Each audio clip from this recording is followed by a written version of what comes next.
Here's what they missed there. That bloody drug war was one of the major reasons people put Rodrigo Duterte in office to begin with, and why they continue to support him.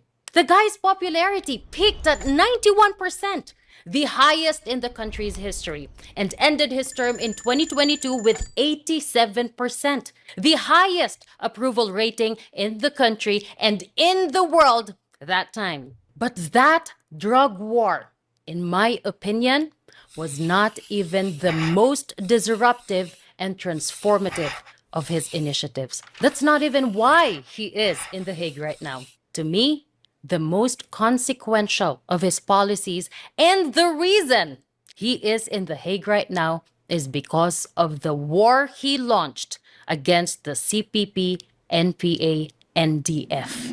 Ito na mga komunista, hindi ko gustong spoiled brat.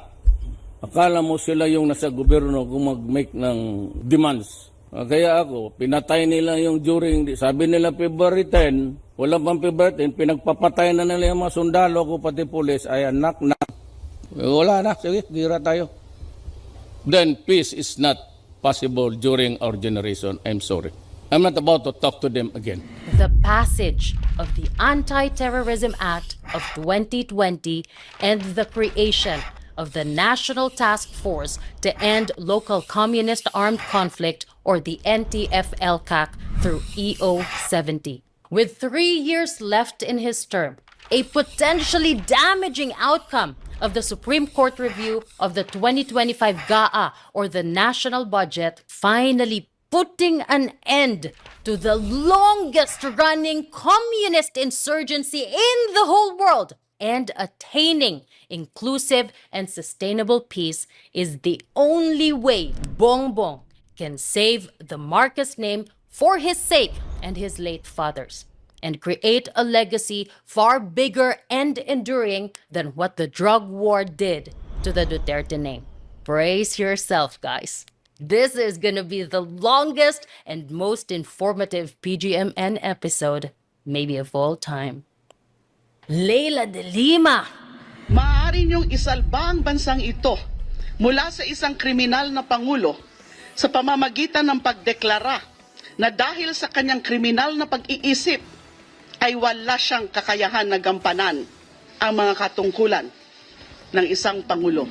We all know her from the Liberal Party, dating senador at ngayon nanalong kongresista para sa Mamamayang Liberal Party List. Well, she recently vowed to criminalize red tagging. And to be fair, hindi ito bago.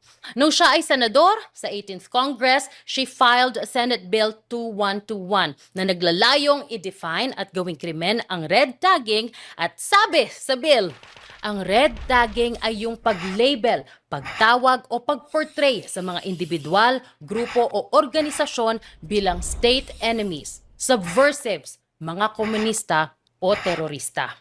In February last year, 2024, the Supreme Court in Derudo versus Binoya declared that red tagging is a threat to life, liberty, and security. At ito ang naging basihan ng COMELEC Resolution 11116 na explicitly nagbabawal sa red tagging, labeling, or vilifying individuals or organizations as communists, terrorists, or subversives without evidence during election campaigns. Election offense na yan ngayon, punishable by imprisonment of up to 6 years and disqualification from holding public office. Ang bigat, di ba? Now, according to data from Vote Report PH, 1,750 reports of campaign violations were filed nationwide. 1,348 of these were reported online and 402 on ground.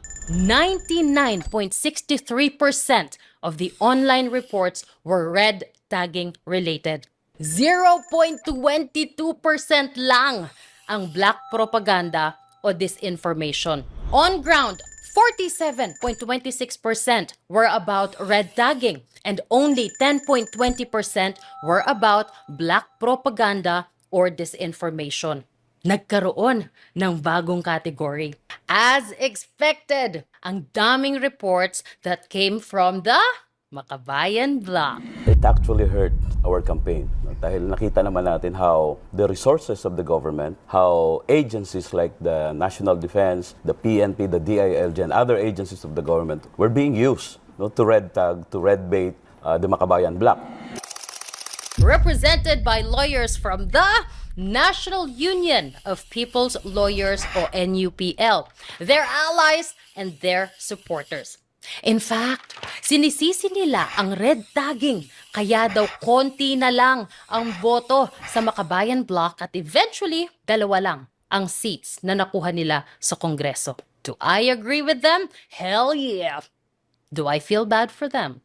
Hell no. Kung titignan natin ang record ng Makabayan Block sa nakaraang 6 election cycles from 2010, collectively, the Alliance of Concerned Teachers, Bayan Muna, Gabriela, Anak Pawis, and Kabataan all got 3,218,176 or 10.70% of the votes, an equivalent of 7 seats. Their supporters grew in the next 2 election cycles, 2013 and 2016, where they secured 11.86% at 12.28% of the votes, respectively. Nadagdagan ng over 770,000 votes na maintain nila ang 7 seats. Tig-2 ACT Teachers at Gabriela, tig-1 ang Anak Pawis, Bayan at Kabataan. 2016, Duterte became president. It was also the beginning of the downfall of the Makabayan Block. From almost 3.99 million votes in 2016, 2.30 million na lang in 2019. That's almost 1.7 million votes na nawala. Nawala ang Anak Pawis. In 2022, they lost another 700,000 votes. Nawala ang Bayan Muna. So they were down to just 3 seats. And in this election cycle, close to 510,000 votes ang nabawas and down to just 2 seats. Kabataan at ACT Teacher. Laglag ang Gabriela. From their peak of 3,988,816 votes in 2016 to just 1,085,680 nitong taon. And they blame it all on Duterte and his anti-insurgency, anti-terrorista, anti-komunista policies. They blame it on red tagging. Wala daw basihan yan.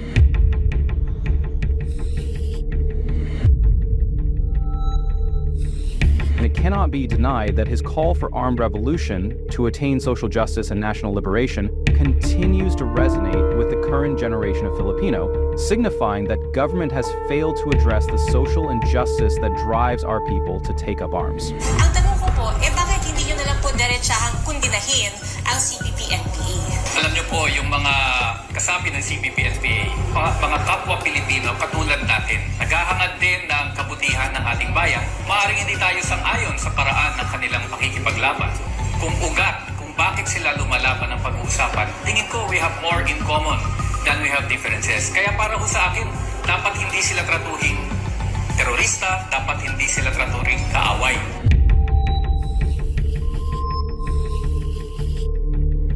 I'm Glendale Malabanan. From anong organization? Karapatan Southern Tagalog. I'm the regional staff of Karapatan Southern Tagalog. And we are a human rights worker. Ganito na pala ngayon ang training ng human rights worker. This video was found from the recovered cell phones and one netbook computer during the encounter between PNP and NPA at Sitio Maubog, Barangay Alakalian, Taytay, Palawan on August 11, 2017. Unfounded. Feeling namin, nagpapanik na ang kasalukuyang administrasyon dahil talagang lumalakas ang oposisyon. Mali at mapanganib ang red tagging. Tumitinding atake ito sa oposisyon, lalo na ngayong eleksyon. Itong red tagging na ito ay act of desperation In fact, squid tactic din para ilihis ang mamamayan sa tunay na isyu. It has never been the policy of the government, particularly the NTF-ELCAC, to red tag. Or so they say. What they are doing now is exposing the lies, the deceit, yung panloloko ng mga legal fronts o kaalyado ng CPP-NPA o ang Communist Party of the Philippines at New People's Army. Itong mga legal fronts ng komunista, lahat yan, Makabayan, Bayan, Gabriela, we are not red tagging you. We are identifying you as members in a grand conspiracy comprising all the legal fronts that you have organized, headed by NDF. Ano ulit? Ang red tagging? Hindi lang yung direktang sasabihin na NPA ka, komunista ka. No. Even associating a person or a group sa mga komunista o NPA, yung sabihin mo nakaalyado sila o sinusuportahan nila ang mga yun, considered na red tagging. Now, in case hindi clear ito to anyone, the United States, the European Union, Canada, Australia, even New Zealand consider the CPP-NPA o ang Communist Party of the Philippines ni Joma Sison at ang armadong branch nito na New People's Army ay mga terorista. Sabi ng US, this is because they engage in armed attacks, extortion, and assassinations. Nangyayari pa ba yan ngayon? You tell me. The Armed Forces of the Philippines condemned the NPA for its dastardly attack on the 20th Infantry Battalion troopers. The Armed Forces of the Philippines and the Philippine National Police are on continuous rescue and pursuit operations against the New People's Army in Mindanao, particularly in Region 11. Dalawang miyembro ng Citizen Armed Forces Geographical Unit of CAFGU ang patay sa pag-atake ng New People's Army sa Salapadan, Abra. Ano nga ba kasi ang gusto ng CPP-NPA? In the book Philippine Society and Revolution, sabi ni Joma Sison mismo, bureaucrat capitalism o yung kapag ang gobyerno na nagpapatakbo ng ekonomiya ginagamit ng mga politiko para payamanin yung sarili nila at yung kanilang mga friends. Feudalism o kapag yung mga makapangyarihang tao o yung mga mayayaman own the land and regular people like us work it to survive. Basically, mayayaman tapos yung mga nasa baba, mahihirap na workers na nagbabayad ng tax. Sounds familiar? And finally, US imperialism o yung pag-impose ng Amerika ng power at impluensya niya over other countries, katulad ng Pilipinas through economic, military, or political means for its own benefit. Ang pinaglalaban ni Joma, yung konsepto ng protracted people's war o yung pinahabang people's war para baguhin yung society natin. In other words, and according to the International Crisis Group, pabagsakin ang gobyerno ng Pilipinas in favor of a new state led by the working class. Mamamayan para patalsikin si Gloria Macapagal-Arroyo. Nanawagan kami kay GMA na dapat na siyang bumaba sapagkat kapag pinatagal niya pa yung kanyang panunungkulan, mas maraming mamamayan ang magagalit sa kanya at baka siya ay lusubin na sa Malacanang at hilahin na siyang pababa. He has not been the president for all Filipinos. He has been a president for only a few. The rich, his friends, his relatives, he has been president to them, but not to the poor. Nagkaisa, lumalaban! Nagiging malakas na talaga ang panawagan para sa mga mamamayang Pilipino na umaklas at lumabat at hindi pumayag na ang rehimeng US Duterte ay patuloy na pahirapan, pagsamantalahan at patayin ang kanyang mamamayan. Makibaka! Imperialismo! Mahalaga na ma-realize ng Marcos administration na dapat 6% ng GDP ang inilalaan para sa budget sa edukasyon. Gandang pakinggan. Di ba? And if said with so much feeling, so much conviction, magagalit ka talaga. Kaya nga, ang target na i-recruit to the NPA ay yung mga mahihirap, mga magsasaka. Ang pangunahing pwersa ng revolusyon ay magsasaka. Ibig sabihin, mapakikilos mo ang magsasaka, mapalalawak mo sa revolusyon at hahawak ng sandata kung sila ay inaapi sa lupa. Kasama, wala po tayong maaasahan kay Presidente Rodrigo Duterte. Ang mga katutubo, ang mga magsasaka, patuloy na magkakaisa at depensahan ang kabuhayan dahil kami ay pinapatay ni Duterte. At kami ay magpapatuloy sa paglaban at magpapatuloy sa pakikibaga. Tagaliblib na lugar na hindi naaabot ng serbisyo ng gobyerno. Mga tribo na nasa kabundukan. Yung IP, kailangan din kasing ma-recruit kasi kailangan ng NPA, ng mga warriors mula sa IP kasi sila yung may alam doon sa kabundukan. Sila yung may alam sa terrain, sila yung may alam sa kondisyon doon. Nilalapitan namin yung mga leader nila o kaya yung mga dato nila, no? Kinakausap namin. Tapos yun yung kinukumbinsi namin na makiisa sa kilusan. Pinapalaki namin yung issue nung IP, lalo doon sa usapin ng claim nila sa ancestral domain. Halimbawa, mayroong mga logging companies o kaya mining companies na pumapasok sa area ng mga IP pero sinasabi namin na yung buong kalupaan na andun yung mga IP, yan yung magiging scope ng operation ng mining companies or logging companies. Kaya yung mga IP, napapaniwala namin sa linyahang ganon na sa totoo, isang lantarang panloloko yon sa mga IP para ma-agitate sila at sumama sa amin doon sa tinatawag naming armadong pakikibaka. The end goal is to recruit them into the movement para labanan ang gobyerno. Sa anong paraan?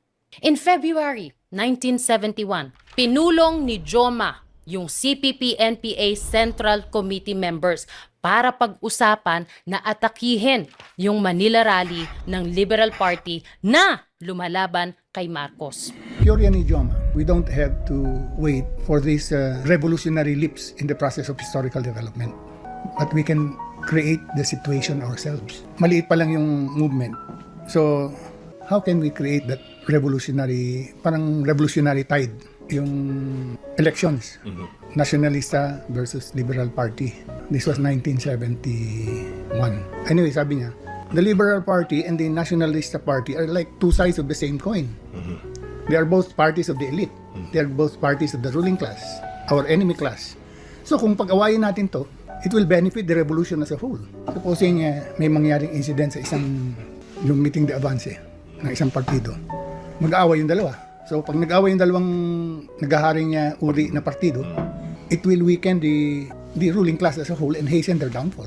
The Liberal Party will accuse the Nationalista. Nationalista Party naman will adopt repressive measures against the Communist Party because tayong i-blame yan. And the greater the repression, the greater will be the resistance. Lalong yun ang magkikreate ng revolutionary leap in the process of historical development. Because the greater the repression by the government, dadami ang rebelde. Ang goal nun, i-provoke ang gobyerno ni Marcos na mag-impose o magpatupad ng mas strict na peace and order policies para maramdaman ng tao yung panggigipit ng gobyerno. At makakuha sila ng simpatsya para dumami ang sumali sa NPA. On August 21, 3 CPP-NPA members ang nagbato ng granada sa stage ng Liberal Party rally sa Plaza Miranda na ikinamatay ng marami sa nag-o-oppose kay Marcos. All our other companions in Plaza Miranda that night have suffered. But as I said, aside and apart from all that we have undergone, it is really our people and our country that have suffered the most. I will never forget Plaza Miranda. Plaza Miranda is the port of last resort. Kaya't sa aking pagtingin, itong nangyaring ito is a very great blow to democracy. The Liberal Party blamed Marcos. Marcos said it was the NPA. And he responded by suppressing leftist political activity and suspending habeas corpus. bawal na ang mag-rally, bawal na ang mga aktivista at hinuhuli yung mga pinagsususpetsahan na may link sa CPP-NPA. Mission accomplished. Yung kinakaharap po ng buong hukbong katihan at ng sandatahang lakas ng Pilipinas sa baba ay hindi po military problem. It's a political problem. Hindi po ako nag-NPA dahil sa sundalo. Nag-NPA po ako dahil sinabi sa akin na mga politiko ay magnanakaw, kaya walang kalsada dahil nananakaw ng politiko ang pondo para sa kalsada. It's not because of them. It's because of the politician. Ang sakit lang ng katotohanan, ma'am. Wala akong pinatay kahit isang politikong magnanakaw. Bakit ako pumapatay ng sundalo? Wala naman kasalanan yung sundalo sa akin. Hindi ko nga kilala. Pag sinabing, ambusin mo, inambus namin. Like I said earlier, the end goal is to recruit civilians into the movement para labanan ang gobyerno. Sa anong paraan? Tanda natin na ito ay tatlong larangan ang hinaharap natin. Una, Partido Komunista o yung Communist Party of the Philippines. Ito yung namumuno. May dalawa siyang sandata na ginagamit. Yung armado, yung NPA, na siyang nagsasagawa ng armadong pagkibaka. At NDF, yung legal. Kinakailangan mong makuha sa panig ng CPP ang pinakamalawak na suporta na makukuha mo. Kaya layunin mo sa NDF, makipagkaisa ka sa lahat ng uri, saray, sektor, at partido. Armadong pakikibaka. Ang pananaw ng Communist Party of the Philippines, sila ay gobyerno din. Ngayon, kung ang gobyerno ng Pilipinas ay may Armed Forces of the Philippines, meron din NPA, ang gobyernong bayan. Na sila naman yung nakikipagbakbakan sa pwersa ng pamahalaan, sila'y nagiging instrumento para durugin ang pwersa ng pamahalaan. Extortion o pangingikil. Number one na kinuha namin ng mga pera sa mga kontraktor. Lahat ng kontraktor na hindi nagbibigay sa amin, sinunog namin yung mga equipment nila. Number two, mining. Lahat ng mga mining skill doon sa area ko, mula sa small scale, hanggang sa medium scale, hanggang sa mga big scale, lahat yan nagbibigay sa amin. Kasi may mga kuta sila bawat planta. Bawat planta nila, sa mining plant nila, may kuta sila na 50,000 per quarter. Yan ang malaking kita talaga sa NPA sa lugar ng Davao del Norte. Number 3, itong mga may-ari ng mga bus company. Yung mga bus company doon sa lugar ko, lahat sinulatan ko yan. Pag ayaw kayo magbigay sa amin, sunugin ko yung lahat ng bus nyo. Magtatravel sa lugar ko. Kaya, dapat yung mga agribusiness, yung mga may-ari ng mga plantation. Pinapaputol namin sa mga labor groups, yung mga saging. Pangalawa, yung eroplano na nag-i-spray doon sa mga banana plantation, pinagbabaril namin yung eroplano. Kaya natakot na yung mga piloto na mag-spray sa banana plantation kasi hindi pa na-negotiate sa management ang team namin. So mapilitan talaga ang management na makipag-negotiate sa amin. Dahil wala nang piloto na mag-operate sa eroplano nila habang hindi pa kami na-resolva. So ganun ka purisyo sa mga banana plantation yung ginawa ko. Saka ikalima yung mga maliliit na mga negosyante na. Ang masama rito, pati yung mga maliliit na mamamayan natin, yung kanilang revolutionary tax, kinukotahan pa nila, kinukotongan pa nila. Doon sa permit to campaign, lahat ng mga politiko, kaibigan man ng NPA, aliado ng NPA o kalaban ng NPA, lahat sila magbigay. Hindi kayo makapasok sa teritoryo ko pag hindi kayo magbigay ng pasiunang bayad. May mga taripa sa mga konsihal, 10,000 yung bawat isa. Mayor, mga 50,000. Pinakamalaki doon sa mga sa Congress, 500,000 hanggang 1 million. Gobernador, 1 million din. Halimbawa, may isang politiko na mas mayaman din, hingihan namin kahit 2 million pa rin. May experience kami nga 2 million, 3 million hiningi namin. Now, kung gusto mong manalo ka, magpaalam ka rin kung gusto kang kung tutulong ba sa iyo ang NPA na gamitin yung organisasyon nila para support sa iyo. Sabihan nila, i-endorse ka namin sa mga masa namin na ibigay namin sa iyo yung boto sa kanila, sa inyo, yung boto nila. All in all, pag inad natin yan, more or less mga 1 billion a year ang nakukuha ng NPA dito sa kanilang extortion activities. At ambush o assassination. Mabuhay Karapatan ng Pilipinas! Mabuhay ang bagong hukbong bayan! Sabi ng isip ko, ang sasama nila. Hindi pa nila alam na may pamilya yung mga tao. Gusto pang bumalik ng mga taong nagpupunta doon. Gusto lang nilang magkaroon ng peace. Ba't ganun? Ngayon, nawala ng ama yung anak ko. Kawawa naman. Am I really serving my people? Tamang value ba yun? This is all about greed for power and money. I am a terrorist. I am a terrorist. Kung ang business model mo is to agitate people sa pamamagitan ng paghahasik ng lagim to keep people poor o lalong pahirapan ang mamamayan para magalit sila sa gobyerno, para dumami ang sumapi sa grupo mo, you are not doing this for the people. You are doing this for the same despicable reason kung bakit nasa gobyerno ang karamihan ng mga politiko na ayaw natin para sa pera at kapangyarihan. They are no different from the corrupt people in government that we all hate. Except, sila mas masahol pa. Kasi maliban sa humaharang na sa progreso sa mahihirap na lugar para panatilihing mahirap ang mga mamamayan, kumukotong na nga. Parang yung mga buhaya natin sa gobyerno ngayon, naninira pa sila ng mga kagamitan, naninira ng mga pasilidad. Buti pa pala yung mga korap na nagbabakbak lang ng maayos na kalsada.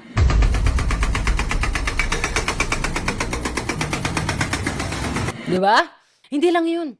Pumapatay pa sila ng mga sundalo at sibilyan. All while pretending fight for the poor and the underprivileged. Yung mga naaapi. Gago, di ba? Ang strategy nga is agitate the people. Nagpa-practice kami ng 3M. Makinig, makiramdam, makiangkop. Kikinig ka lang sa tao. Pakiramdaman mo lang sila. Ano yung papakiramdaman mo? Ano bang problema nito? Galit ba to kay kapitan? Galit ba to kay mayor? Saan siya galit? Sa aspeto ng gobyerno. Tapos angkupan mo lang yun. Ang taong galit, nag-iisip. Ang taong gutom, madaling galitin. So kailangan mong galitin at gutumin ang sambayan ng Pilipino para hindi siya nag-iisip, para madali siyang sumunod. Pero dumating talaga sa punto na umayaw na ako sa NPA. Kasi yun nga, ang propaganda nga kasi ng NPA, ma'am, na tutulong kami sa bayan, wala naman akong nakita. Wala akong isang tao man lang na maituro na ito, ang sabi ng NPA, na magserbisyo kami para sa bayan. Ito ang ginagawa naming kabutihan. Wala akong maituro na kahit isa man lang. 56 years. The longest communist insurgency sa buong mundo. An estimated 40 to 43,000 people have died. Ibig sabihin, 2 tao ang namamatay araw-araw since 1969. Mga pulis, militar, at NPA combatants. Hindi pa kasama dyan ang mga sibilyan. Hindi pa kasama dyan ang 4-month-old baby na napatay ng NPA during an ambush sa police convoy sa Bukidnon that this baby's family is not even part of. Nagkataon lang na may naunang convoy sa kanila. Ayun, patay. The human cost is too much. Widespread displacement, mga taong lumilikas para hindi madamay sa gulo, economic stagnation sa mga lugar na pinamumugaran ng NPA. Ito ang iba't ibang anyo ng terorismo. Yung mga na-recruit yung mga members ng Bakabayan, Anak Bayan, and so forth and so on, kinusuitan nyo ba sila na, kasi gobyerno na rin kayo eh, because you became elected officials. Are you ready to disown or denounce them, having joined the NPA na lumalaban sa gobyerno? Ito, bakbakan ito, pumapatay ng mga sundalo, nag-extort ng pera sa may mga negosyo, sa mga kanayunan. Pareho tayo, we're on the same boat practically. But what I'm trying to say is, kami, immediately when they defected, we considered them as enemies because they became enemies of the state. Now I'd like to ask you point blank, do you share the same sentiment regarding your members or former members who, sabi nga nila, sumampa do sa NPA para makipaglaban na gamit ang armas? Mr. Chair, definitely we do not consider them as enemies. Do not consider them as enemies. They are patay sila ng mga taong gobyerno, ng mga mayors, they are engaged in rebellion, Mr. Chair. They are conducting or committing an illegal act. But we do not judge them to be enemies. Ang tingin namin, ginawa nila yon because hindi sila nasasapatan. I'm sorry to say this, but I cannot reconcile. Huwag natin silang ire-red tag. There are three processes by which the Philippine Revolution is to be advanced. These include the building of the Communist Party of the Philippines, the building of the new People's Army, and the building of the National Democratic Front. At any rate, even while there are the forces of armed revolution, there are the legal democratic forces in the Philippines. The biggest of these is Bagong Alyansang Makabayan, or Bayan in short.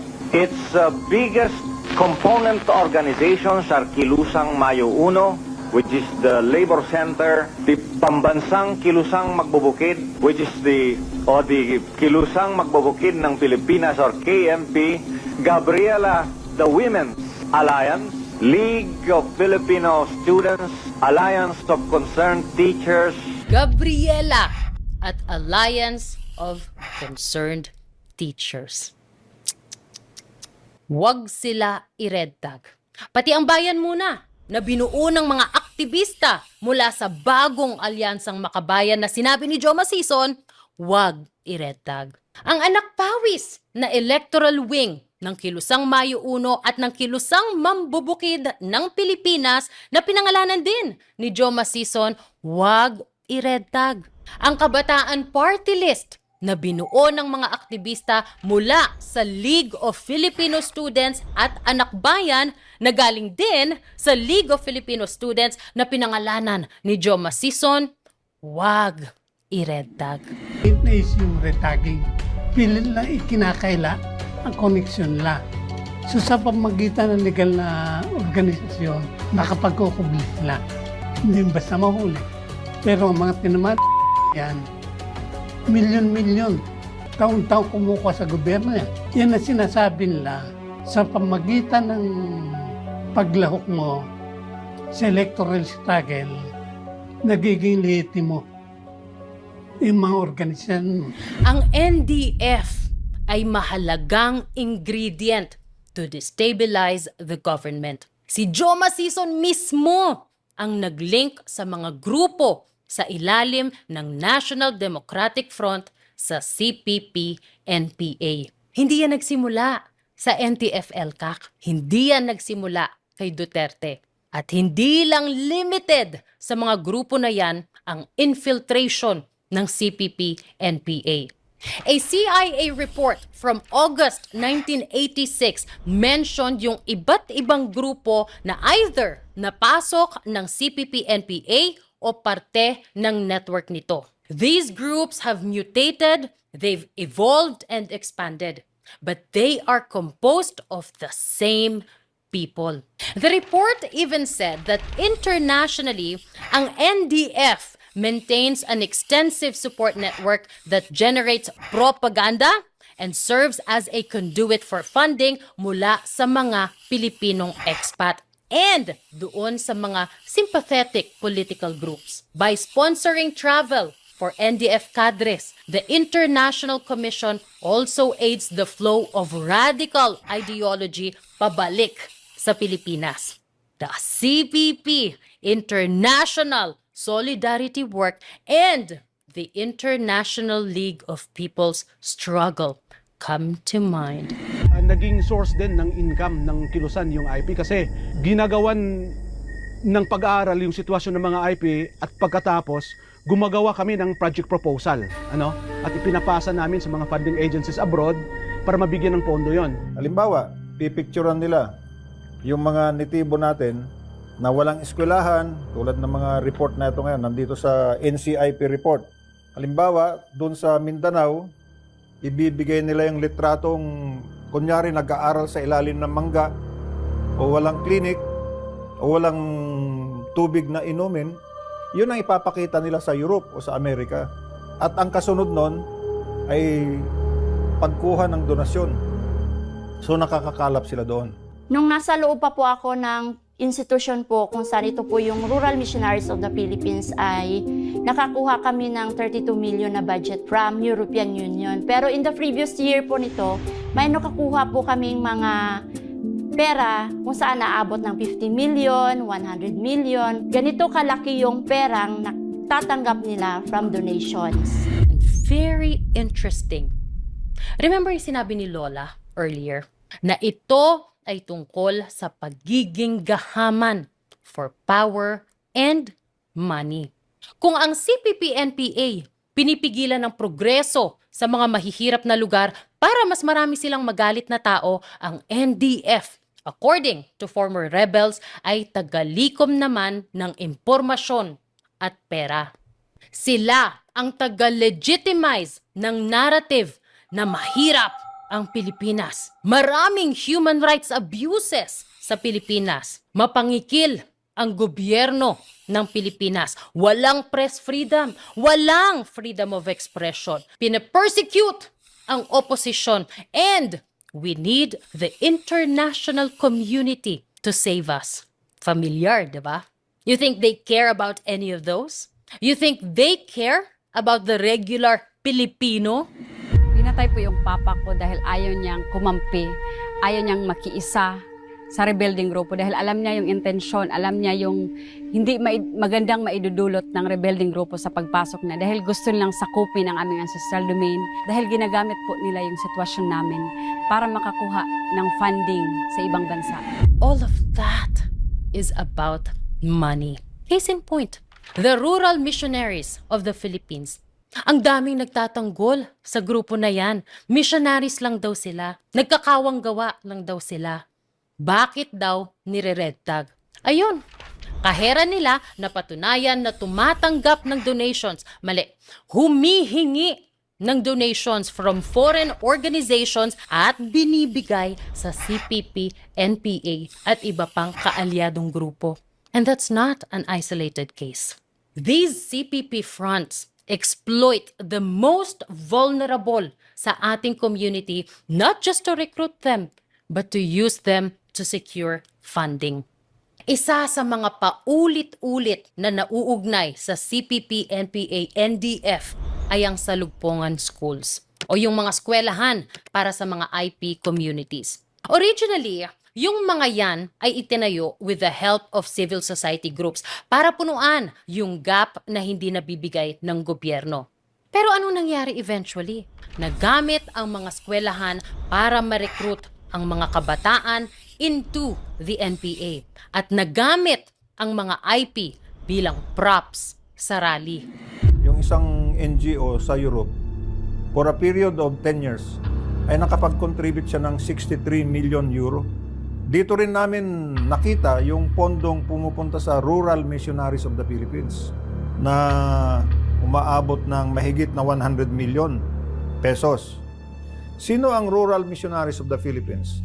Ito yung nagpupundo ng salugpungan schools, yung mga eskwelahan ng netibo na ilinagay nila.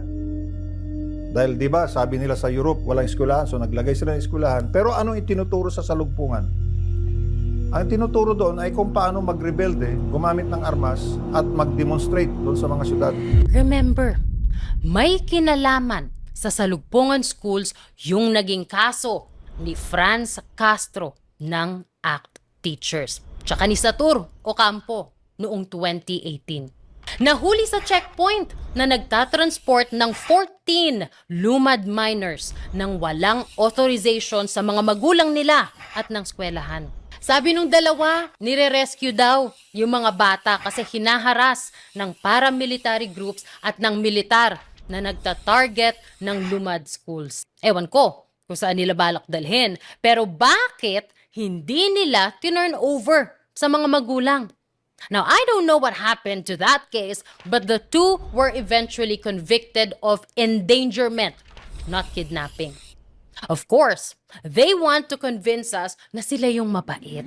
As teacher, ang naging trabaho ko naman talaga ay pangalagaan yung kapakanan ng mga estudyante. Kaya parang masama yung loob ko sa ganitong desisyon ng judge. We deny all of the allegations. Wala sa background namin ang ma-involve sa anumang hindi kanais-nais na activity, particularly laban sa mga oppressed sectors ng ating minorities. But that's not what the parents of those minors thought. Anong kadalon mga bata dito? Walay diras bukid o dili mo sa ang NGOs, walay kasama sa bukid. Ang iyang anak ay may kabaluan niya. Ang iyang anak kabutan niya nga kuan ang iyang anak. Kara musulod mo dito, nanay gira. Kay pamatyo ninyo ang mga dato. Mao na nga mo ayaw na kami sa inyo. Again, wag natin silang ireredtag. Mababait kasi sila. Now, through the years, madami ng former NPA members ang naglink sa Makabayan Block sa CPP-NPA. Partikular, sa recruitment, they know dahil ganoon sila na-recruit into the movement and they participated in the recruitment of others through the organizations associated sa party lists under Makabayan. Alms Gabin, former Education Department Secretary ng CPP-NPA Visayas Regional Party Committee. Sabi niya, isa siya sa founding members ng Anak ng Bayan bago ito maging Kabataan Party List. Sabi niya, Sara Elago, na dating congresswoman under Kabataan, does not keep her salary from Congress. Tumatanggap lang daw siya ng 3,000 pesos as allowance and the rest ng pork barrel goes collectively to the CPP-NPA. Jade Cinco na na-recruit as a member of Kabataan Party List and eventually naging Secretary General sa Samar. Ano sabi niya? Ang misyon niya ay mag-recruit ng mas marami at mangampanya para sa eleksyon ng mga underground organizations ng CPP-NPA as a party list katulad ng Gabriela at Bayan Muna. Sabi niya, si Elago in February of 2018, sinabi mismo sa kanya na siya ay dapat umangat sa armadong pakikibaka o yung armed group na NPA. Justin Kate Raka, a former UP student regent and NPA political officer, ano sabi niya? Si Raul Manuel ng Kabataan was a key NPA operative sa UP. In fact, ang sabi niya, he even participated in a revolutionary integration program sa kampo mismo ng NPA sa Mindanao in 2017. Ako si Kate, graduate po ako ng UP Diliman at na-deploy ako bilang NPA dito sa Palawan, Bienvenido Bolivar Command. And I can attest doon sa sinabi ng mga nauna sa akin hinggil doon sa pag-organize sa hanay ng mga kabataan. Dahil ako mismo ay nag-recruit ng mga kabataan para mag-NPA. At meron ngang quota actually, monthly. Bawat chapter ng Anak Bayan, Alay Sining, LFS, meron silang target na dapat merong KM chapter sa loob. Malapit kong kaibigan dati, comrade na si Raul Manuel, Sara Elago, at kasama sila sa planning ng mga ganitong activities. Mostly po, based on my experience, lahat po ng naangat na officers ng Gabriela ay members ng CPP-NPA. Yung iba, ayaw lang talaga nila aminin kasi lately pa lang po may former rebel na pinatay yung NPA. So, possible po na medyo natatakot siya na mag-expose kung ano talaga yung totoo. Pero lahat po ng nagiging officers, requirement talaga na member ka ng CPP-NPA bago ka maging officer. Especially magiging spokesperson ka. Hindi ka makakapasok sa mga kampo na yan kung ikaw ay hindi NPA. Pero bawal natin i-red tag ang Kabataan Party List. Bawal, pati karapatan. I'm Glendale Malabanan, From anong organization? Karapatan Southern Tagalog. I'm the regional staff of Karapatan Southern Tagalog. And we are a human rights worker. Ganito na pala ngayon ang training ng human rights worker. This video was found from the recovered cell phones and one netbook computer during the encounter between PNP and NPA at Sitio Maubog, Barangay Alacalian, Taytay, Palawan on August 11, 2017. Ang dami ng miyembro ng NPA na namatay na naging entry nila sa grupo ay ang organisasyon sa ilalim ng Makabayan Block. Hannah J. Quesista, napatay habang kasama ang mga NPA, kabataan member. The National Union of People's Lawyers confirmed in a statement kasama niya ay mga NPA. Pero pinagtanggol pa din nila ang presence niya doon at sinabing tinorture pa daw ng militar. Ang NPA mismo, sinabi, she offered her expertise and intellect to strengthen the revolutionary ranks of the NPA in Bohol. Rendel Ryan Edpan Kagula, a member of the League of Filipino Students and Kabataan Party List. Activist lang daw, pero namatay na may armas. Ang pinakahuli, trans woman activist, John Isidore Supelanas. Tumulong para ma-revive ang Anak Bayan UP Cebu at naging spokesperson pa ng Kabataan Party List Cebu noong 2021. Si Alex Pacalda, nahuli ng militar, inalagaan ng militar. Pero ang sabi, kinidnap daw. Sabi yan ng Makabayan Block. Iba ho ang kinidnap sa naaresto. Pero sabi ng NUPL, political prisoner daw. What? Ayun, imbis na tumalikod sa NPA, nakasuhan tuloy at nakakulong ngayon. Lahat yan, hindi natin malalaman at mapag-uusapan man lang kung maisabatas ang criminalization ng red tagging. Now, I don't know why Leila de Lima is so invested in this. Although malayong tita niya, yung asawa ni Joe Masison na si Julie de Lima, I never believed she was CPP. Hindi pwedeng hindi niya alam yung connection na yan. She was commissioner of the human rights nung panahon ni Gloria.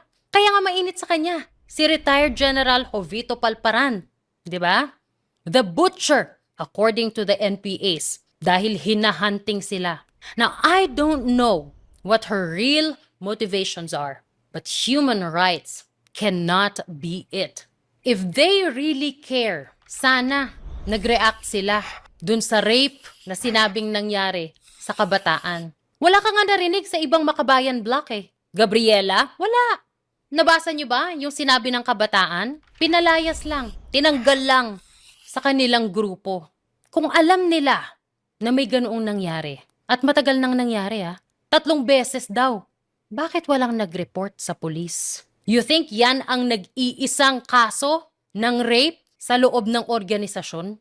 Madami na ang iba pang mga former rebels na na-recruit galing sa Gabriela, na-recruit galing sa kabataan, nagahasa sa loob ng kilusan. May narinig ba tayo? Wala. And you think they care?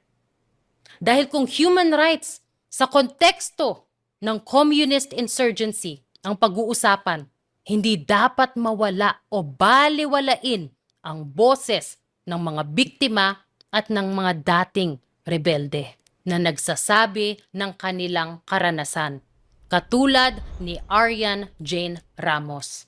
Ang sabi nila, truth-telling is not a crime.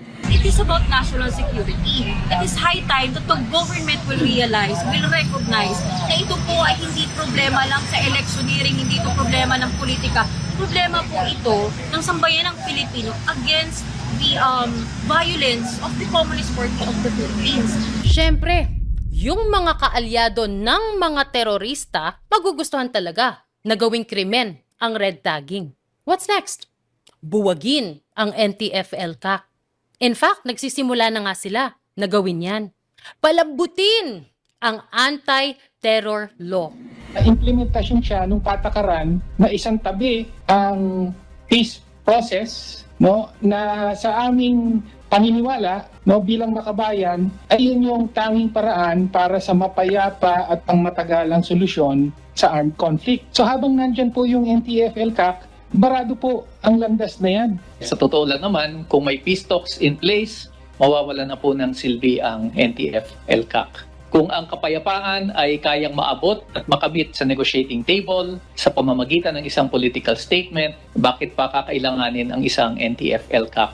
Bakit kailangan pa gumastos ng 19 billion para dito? Nagawa na nila yan sa RA 1700 or the Anti-Subversive Act of 1957, which outlawed the Communist Party and its armed wing. Bago pa nagkaroon ng Marcos, may ganyan na. At sa ilalim ng batas na yan, subversion o yung pagpapabagsak sa gobyerno from within is a crime. Kahit yung affiliation o yung pagbibigay ng suporta sa grupong komunista, krimen. But this was repealed by RA 7636 nung panahon ni Ramos. Na-decriminalize ang subversion at pinasok, binuksan ang pinto for democratic reforms and peace talks. Kaya nga dumami yung mga grupo sa ilalim ng NDF after ni Ramos. Ang problema, it became a cycle of ceasefire.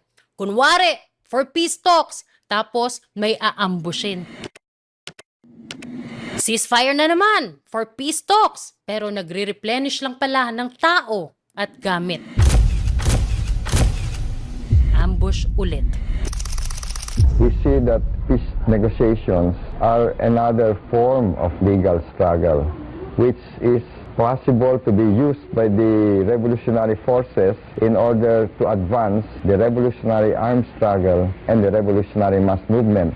This other form of legal struggle, the peace negotiations, does not replace the revolutionary armed struggle nor the revolutionary mass movement. In fact, it should advance, it should support this revolutionary armed struggle as the main form of struggle, and the revolutionary mass movement, which is a more important struggle than the peace negotiations. Now, to be fair, kay Duterte, he really wanted to end that cycle. In fact, he went beyond the peace talks at sinama niya sa gabinete niya yung mga aktivista. Pero anong ginawa ng NPA? Nang ambush pa din, pumatay during a ceasefire.